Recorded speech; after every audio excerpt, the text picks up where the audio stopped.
청랑서 6강 시작합니다. 하나는 둘을 낳고 둘은 셋을 낳고 셋은 만물을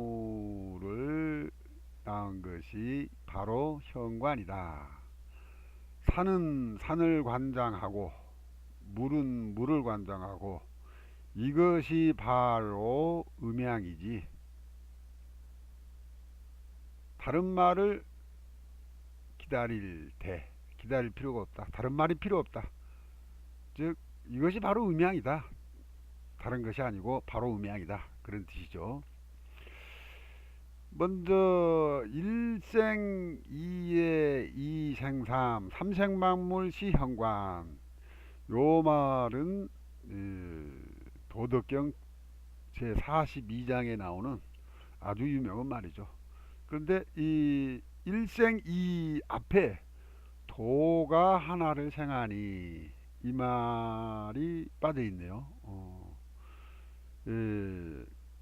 도교에서는 이 도를 무국으로 해석해서 무에서 출발함으로 어떻게 보면 창조론에 해당되지만은 계속 생생한다는 것은 또 진화론에 해당되는 이론이 되죠. 그런데 유교에서는 이 도를 무국이라고 안 하고 태극이라고 합니다. 그러면서 태극이 바로 또 무국이다고 좀 애매한 말을 하고 있어요. 아무튼 유교에서는 유에서 유를 만들어내는, 근데 그게 생생불씨가요, 진화론에 해당된다고 볼 수가 있죠. 이런 차원에서 에, 이런 차원에서 우리 도교나 유교는 기존의 창조론을 주장하는 기독교고는 다르죠. 아마 이래서 유교나 도교에서 말하는 태극에서 양의가 생기고 사상이 생기고 팔기가 생기고 이런 논리를 주장하는 유교나 도교를 기독교도 싫어하려는가도 모르겠어요. 다음에 장제는요. 음양의 묘용은 일에서 시작하고 일에서 비로소 시작되고 일효가 있는 즉슨 삼효가이고 또 일계가 있는 즉은 여기에서 이자가 생략됐다고 봐야 되죠. 고로 일생이 이생삼인데 이것이 바로 내는 바로 뭐뭇이다 그런 뜻입니다. 그래서 천지의 현관이다. 현관이란 말이 굉장히 어려워요. 우리 가정집에서도 현관문이 있죠. 현관문을 통해서 방 안으로 또는 방 밖으로 나가죠. 그 중요한 문이죠. 예. 그래서 다른 말로 바꾸면 이것은 가장 중요한 어떤 것을 말합니다. 그래서 만물이 생하고 생하는 탁약이다. 이 탁약이란 말은 노자에도 나오고 또 장서에서도 나오죠. 근데 이 탁이라는 것은 이 풀무를 말합니다. 풀무. 한 글자로 말하면 탁이죠. 예. 이 약이라는 것은 풀무의 구멍을 말하죠. 근데 이 풀무가 바람을 일으키는 건데 실질적으로는 그 속이 텅 비어 있죠. 텅 비어 있지만은 무언가를 만들어내는 그런 상태가 되는데 여기에서는 핵심되는 어떤 물건을 의미하고 있습니다. 그런데 사람들이 산수는 하나가 된다고 분리가 안 되고 하나가 된다고 오이는 것이 두렵다 이거예요. 그래서 이걸 갖다 분별을 못해요. 산의 현관은 스스로 산을 관장하고 또 마찬가지로 물의 현관은 또 물을 관장한다 이거요. 그래서 서로 혼합되지 않다 이거요. 그래서 산에는 산의 음양이 있고 또 물에는 물대로 물의 음양이 있다는 여기를 갖다가 알아야 된다 이거요. 그런데 세상에는 용혈사수만 있다고, 즉 현기풍수만 있다고 말하는 사람은 꿈에도 말하자면 볼 수가 없다 이거예요. 꿈에도 모른다는 이야기죠. 이런 의미를 갖다가요. 예, 직해요. 직해. 예, 1이 극하여 3이 되고 조금 달리 이야기했네요. 3을 극하여 1 곱하기 3이고 3 곱하기 3이란 뜻입니다. 그래서 1에서 숫자는 1에서 시작되고 9에 이르러서 마칠 종. 그래서 하늘은 덮는 거고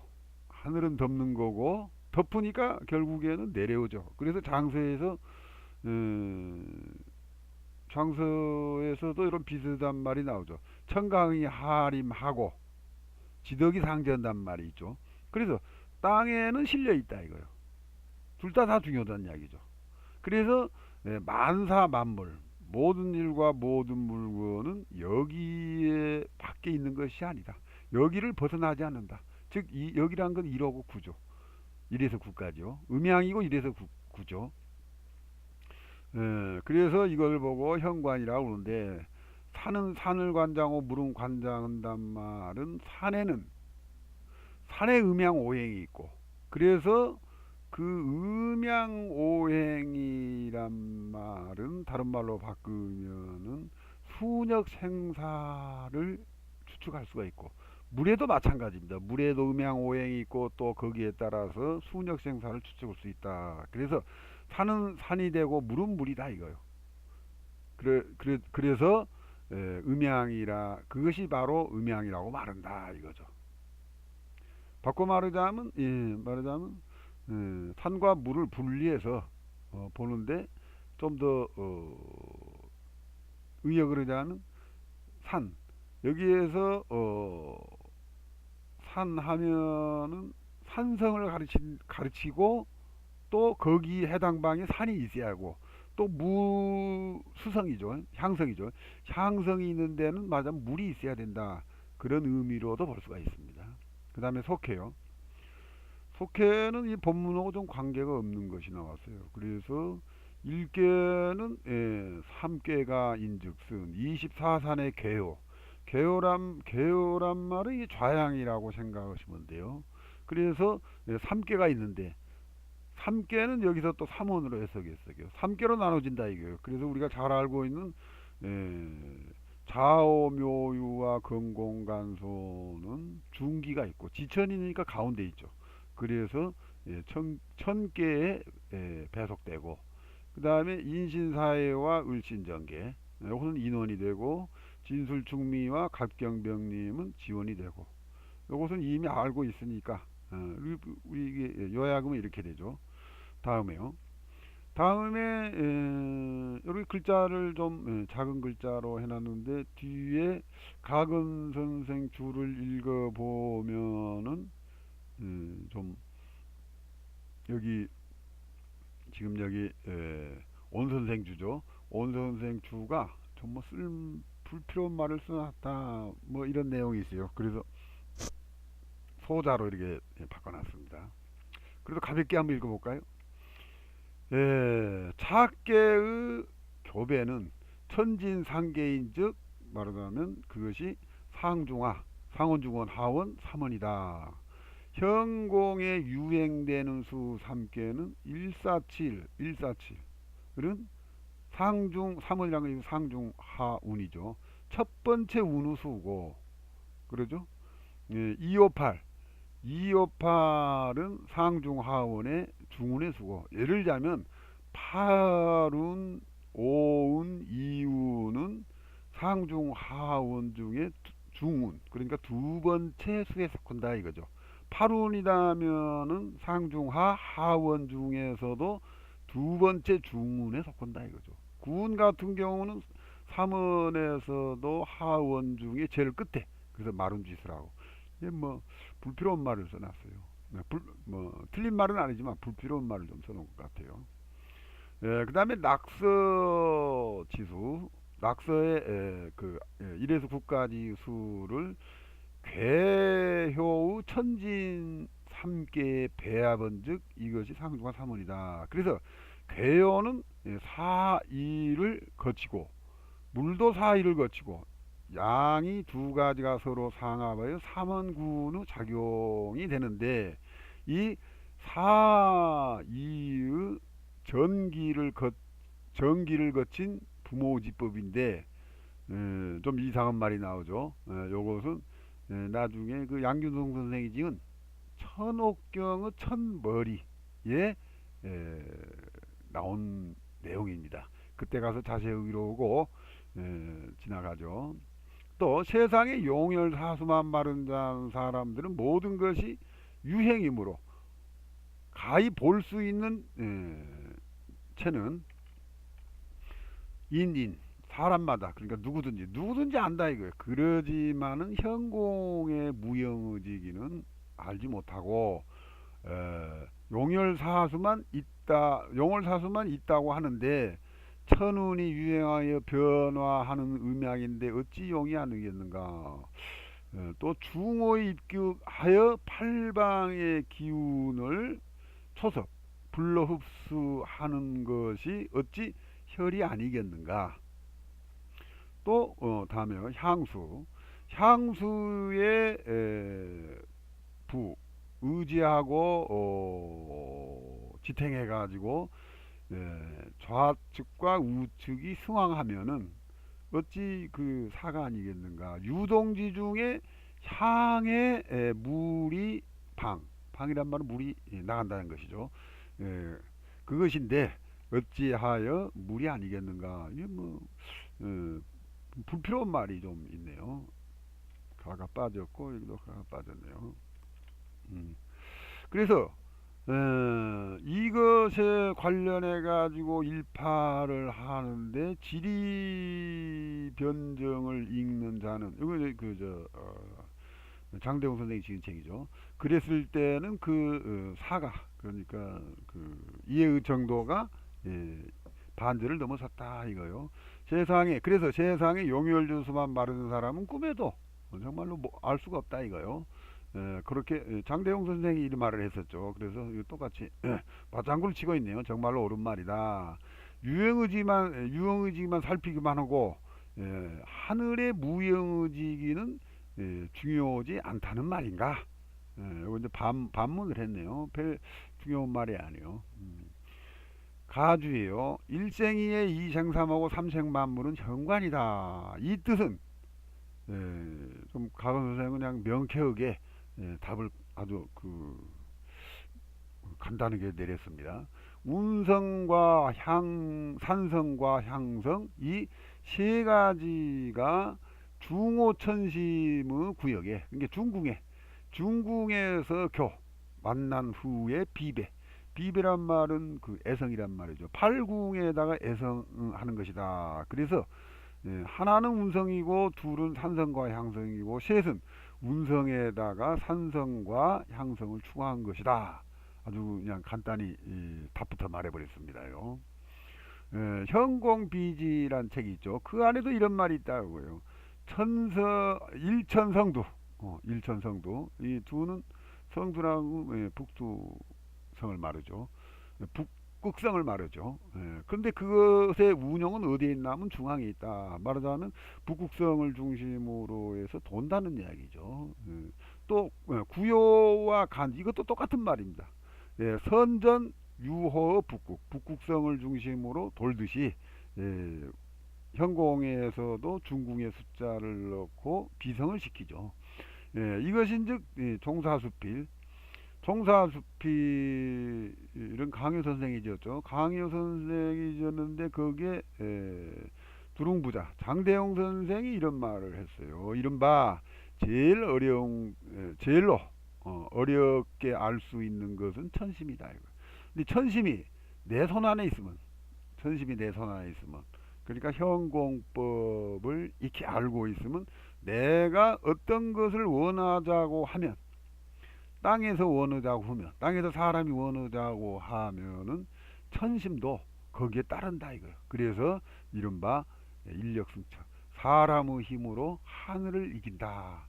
즉 현공법을 알면 내 운명을 내 마음대로 할 수 있을 정도로 아주 아주 기가 막힌 학문이다 그런 뜻이죠. 상관산의 수관수, 이것은 바로 음양이란 말이지 다른 것이 아니다. 이 말인즉슨 앞에서 뭐라고 했냐면 용분양편 음양치란 말로 갖고, 산은 관장하고 물은 물을 관장한다. 이 말은 산상의 용신, 산상의 용신이 이게 좌궁에 있어야 할 팔운이라면 산성팔자가 하수로 가면 안 되죠. 그래서 막아야 된다 이거요. 또 마찬가지로 수리용신, 수리용신이 상산으로 가는 것도 안 된다 이거요. 그래서 산에는 산의 운이 있고 물에는 물의 운이 있고, 산의 운이 물의 운으로 돼서는 안 되고, 그런 거로 불화수란 말이 있죠. 다음에 나올 텐데요. 산상의 용신 불화수 수리용신의 불상산이란 말이죠. 그러니까 상사 여기서까지는 하수나 상산이 되면은 안 된다 이거죠. 이것이 이 이치에 제대로 알면은 산룡을 볼 시에는 산룡도 보고 또한 물의 운도 봐야 한다. 두 가지 다 봐야 된다 이거죠. 그래서 수룡의 볼 시에는 또 산의 운도 똑같은 말입니다. 그래서 산수가 풀어 만든 양처를 어찌할 것인가. 산수가 혼용하게 돼서는 안 된다 이거죠. 사는 산대로 물은 물대로 보라는 이야기입니다. 별 중요한 내용은 아니네요. 또 다음에 또 이것은 가 선생이 아까 책을 지을 때는 불필요한 내용을 쓰지 말라는 내용입니다. 그러니까 아까 저기 여기 이 대목 있죠. 이 대목이요. 온 선생이 쓴 것, 거기에서 뭐 불필요한 내용 쓰지 말라고 이렇게 해놨습니다.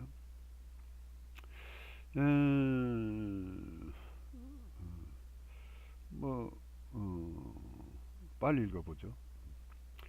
분리불즉, 떨어지지도 않고, 요 즉이라는 것은 가깝다는 뜻입니다. 멀도 않고 뭐 가깝지도 않고 중용지도에 합쳐져야 된다 이거예요. 모든 주회를 지을 때는요. 그런데 불필요하게 이거 하지 말아라 이거예요. 지나치게 확대해서 그지 말고 포삼포의식, 이것도 좋고 저것도 좋다는 식의 주회를 해서는 안 된다 이거요. 도리, 이치란 거죠. 이치란 것은 본래 아주 알기가 쉽다 이거예요. 선현들이 한마디 말에는 대부분 하나의 의미가 있고 또 하나의 주제가 있고, 기껏 해봐야 두 개가 있고 세 개의 주제를 초과하는 경우는 아주 드물다 이거요. 그런데 원문을 주제한 데서 일도절입, 그러니까 한 칼에 잘라 말하자면, 단도직입적으로 말하자면 하나는 하나고 둘은 둘이다 이겁니다. 그런데 절대로 없다 이거요. 하나가 될 수도 있고 둘이 될 수도 있고, 또는 두 개나 혹은 하나의 모름, 그러니까 숫자로 한사람 1.5가 될까요? 이렇게 뭐 두 개도 다 뭐 가다, 그런 것은 절대로 없다 이거요. 그래서 아는 건 아는 것이고 모르는 건 모르시다 이거요. 그래서 만약에 해착, 만약에 이와 같이 여차, 이와 같이 해석을 잘못을 셈이라면 독자들은 말하자면 마땅히 체량 잘 틀린 것을 감안해서 이해를 한 뜻입니다. 그런데 온씨의 저단의 해상은 포삼포식의 오류를 범해가는데도 뭐 그럴듯해 보인다 이거요. 그것은 근본적으로 진실의 옆에조차도, 연도 뭐조차도 그럽니다. 그 옆에조차도 갈 수가 없다 이거요. 이해하지 못하니까. 그리고 더구나 쓰잘데없이 장편 대론만 말만 늘어났는데 그 결과는 0, 빵점이죠. 빵점이나 다름없고 하필이면 왜 붓을 낭비우고 스스로 붓을 낭비우고 독자들로 하여금은 신이란 건 정신이죠. 정신을 낭비하게끔 만드냐 이겁니다. 가관 선생이 아주 말하자면 쓴소리를 가끔가다 한 마디씩 합니다. 다음에요. 여덟 번째, 식득. 뭘 식득하냐? 음양의 아주 현묘한 이치를 안다는 건 뭐냐면 쇠왕을 안다는 이야기입니다. 다른 말로 바꿔서 생애사, 생사를 안다는 겁니다. 그래서 좌산이고 뭐 어디에서 뭐 물이 어쩌고 간에 불문하고 단지 봉사기 사기를 만나면은 모두 다 무치 취하지 않는다. 취할 것이 못 된다는 뜻이죠. 그래서 여기에서는 현묘한 이치는 단지 쇠와 왕이다. 줄여서 이렇게 말할 수가 있겠네요. 장전이요. 2절은 지리의 중요한 점을 명확히 말했어요. 그건 뭐냐? 단지 쇠왕 생사의 변에 있다 이거요. 쇠왕에도 운이 있고 생사에도 시간을 탄다 이거. 합치면 시운이 되죠. 시간이라는 뜻이죠. 그래서 음양현묘지리는 어디에 있냐? 때를 아는데 있을 뿐이다 이거요. 지시란 말이요. 말이 멋집니다. 그래서 좌산은 좌산의 기운이 있고 내수는 내수의 기운이 있다 이거예요. 그것이 바로 상관산, 수관수, 산과 수, 물을 따로 구분해서 보라는 이야기죠. 이 이자는 산수는 모두 다 모름지기 생을 쫓고 산은 피하고 그 다음에 왕을 쫓고 이 같은 말이죠.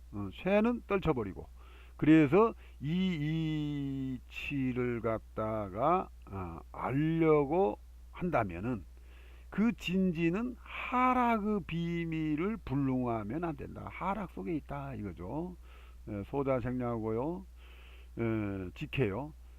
상문에 이어서 상문이란 건 성강금능 동부동 그런 말이 있고 양편 음양치 이런 말이 있죠. 거기에 연결된단 말이죠. 그래서 현묘함은 어디 있냐? 음양은 왕내지 현묘가 바로 그 현묘고 생사라는 것은 기운의 소장. 사실은 왕래에 따라서 소장이 생기죠.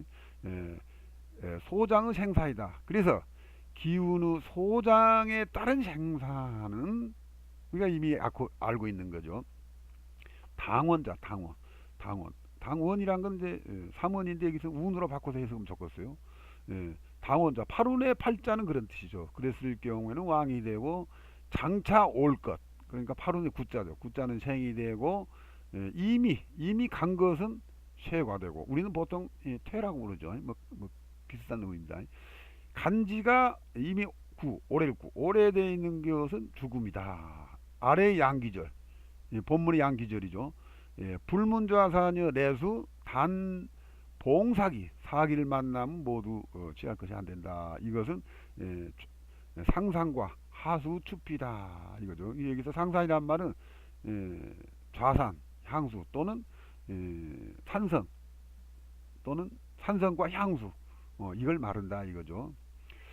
다음에 속해 괴요음양은 또 나오네요. 건공간소는 양이 되고 좌우면 음이 되고 지천인으로 나와서 24개의 좌를 해놨습니다. 그런데 이 24개의 좌는 정의 비정의 결국 이 정이라는 건 고정시킨단 말입니다. 고정된 24방위의 괴요가 아니고 똑같은 말이요. 똑같은 말이 계속됩니다. 현공에서 유행하는 괴효의 음양에 따르는 쫓는 것이 말하자면 이주가 된다. 주가 된다 이거죠. 불역이 아니라 변역의 이치를 따른다. 지금 여기에서 24자가 나온 이유는 지금 여기에서 24방위를 가르치는 거고 운에 따라서 이 숫자가 바뀌죠. 그것을 지금 설명했습니다. 그 다음에 본문에 세왕생사인즉 천운의 소장지기는 낙서구궁으로서 논하는데 똑같은 말입니다. 예, 이룬의 일백은 당력이기 때문에 왕후고 지금 이룬의 예를 들었습니다요. 예, 그래서 예, 생왕의 성은 동체에 있어야 하고 팔운의 팔자가 있는 곳에 뭐 물이 있어야 된다입니다. 그리고 쇠사지기에는 정처가 있어야 된다. 쇠사지기는 막 죽음이죠. 정은 죽음이라는 뜻이죠. 그래서 산은 정이고 물은 동이죠. 요건 조금 잘못하면 오해의 소지가 있는데 에, 의역으로 자면 팔운의 산성팔자에 산이 있고 팔운의 향성팔자에 물이 있어야 된다는 이야기입니다. 여기서 자칫하면 이게 오해의 소지가 있어요. 다음에 가주요. 가주. 가주는 이미 장공에서 음양의 현묘한 이치를 갖다가 뭐라고 논했냐면은 지시일뿐이라고 논했다 이거예요. 그러니까 이 원문의 원문에서 음양의 현무한 이치는 바꿔 말하자면은 때를 아는 것이다 이거예요. 이것은 또한 전문 앞에 말한 바에 양공 양로 감장 성강 금룡 동부동 용분 양편 음양치 강남 용례 강북만 강서령고 항과 일생이의 이생삼 삼생만물 시험관 상관 산의 수관수 이마로나 이말 요런 말들이나 그 아래 이익은 모두가 다 모두가 다 산상과 수리에서 피할 건 피하고 쫓을 건 쫓아야 한단 말이다. 그래서 중요한 건 여기 있네요. 음양의 현무한 이치는 때를 하는 데 있다. 이렇게 뭐 더 이상 가 선생은 두 장 선생이 말한 것에 대해서 충분히 주의를 달았기 때문에 더 이상 잔소를 안 하고 끝냈습니다. 오늘은 여기까지고 다음에는 또 나경이 나오네요. 감사합니다. 또 다음에 만나뵙겠습니다.